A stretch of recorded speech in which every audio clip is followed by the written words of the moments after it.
عندنا وزير متهرب من دفع الضرائب والقضيه تفضحات، ولكن الوزير غيبقى في بلاصتو، حقاش ما عندناش قانون كيطبق على الوزير بحال الفقير. انا من اجل الهضره حكموا عليا ب6 اشهر، اشرف بن المدن من اجل الهضره حكموا ب6 اشهر، المهداوي من اجل الهضره عام ونص 150 مليون غرامه، طوجني دوز الحبس كاع.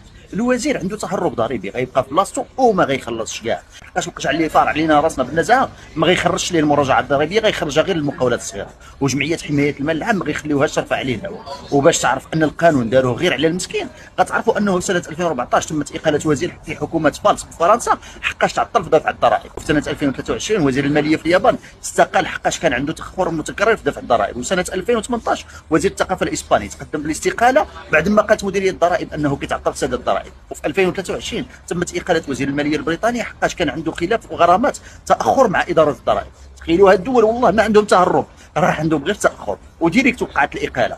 علاش؟ حقاش كيقول لك انت عندك تخلص الضريبه في 31 يناير، اذا نخلصها، احترم القانون. الا تعطلتي 6 اشهر انت مثال سيء وما خصكش تكون بالحياه السياسيه في البلاد. حنا عندنا حكومه ما كتحترم الشعب، ما كتحترم الدستور، ما كتحترم القانون والمؤسسات. كيفاش وزير يتهرب ضرائبيا وكل شيء ضرب الطب، والموظف مسكين كتفرعوه في صاليرو قبل ما ياخذوا بالضرائب؟ واش خصنا كلنا نولي وزراء باش تكون عندنا حصانه من القانون؟